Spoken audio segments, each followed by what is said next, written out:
Good morning বন্ধুরা।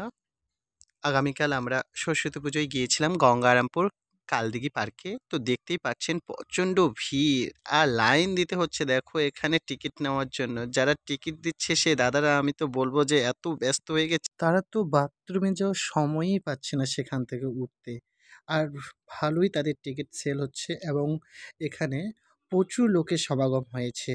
আর তোমরা বুঝতেই পারছো আজকে সরস্বতী পুজো, তাই সরস্বতী পুজোয় কত কি চারিদিকে শুধু পাপাকে পড়ি আর এবং পাপাকে পড়া পড়া ছেলেদেরকে বলে তা জানি না কিন্তু যাই হোক সবাই এসেছে এখানে খুব মজা হচ্ছে। তো আজকে প্রচুর ভিড় হয়েছে ট্রেনের মধ্যে, তোমরা অবশ্যই যদি কেউ এসে থাকো তো বুঝতেই পারবে কতটা ভিড় হয়েছে।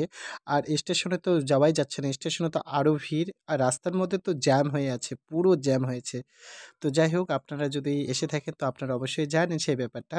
তো এটা সরস্বতী পুজোর দিনেই কিন্তু দেখতে মানে এতটা ভিড় হয় কিন্তু সরস্বতী পুজোতেই। তোমরা অবশ্যই জানো গঙ্গারামপুর কালদিঘি পার্কে এই সরস্বতী পুজোর দিনই কিন্তু প্রচুর ভিড় হয়। তো একটা মেলার মতো হয়ে যায় সেখানে। আর অবশ্যই বুঝতে পারছো কাদের এটা সেটা। সেটা সবারই বলতে গেলে সবাই আসে। এটা বলব না যে আমরাই বা ইয়াং ছেলেমেয়েরা আসে, এখানে সবাই আসে।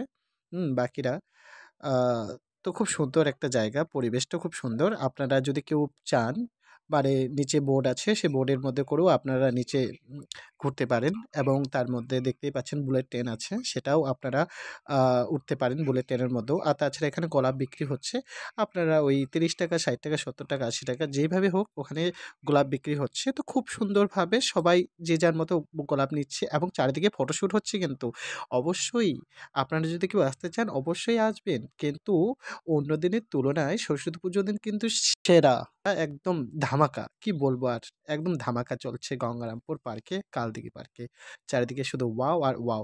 আমরা বেরিয়ে যাচ্ছি তাও দেখো কত লোক ঢুকছে। প্রচণ্ড ভিড়। মানে সরি প্রচণ্ড তো বলব না, প্রচুর ভিড়। ওকে? তো আপনারা অবশ্যই ভুলবেন না এই কালদিঘি পার্কে যদি কেউ আসতে চান অবশ্যই আসতে পারেন। ওকে, বাই, বাই, টাটা। আর এটা পুরো দেখার জন্য আপনাদের YouTube চ্যানেলে যেতে হবে এবং সাবস্ক্রাইব করতে হবে।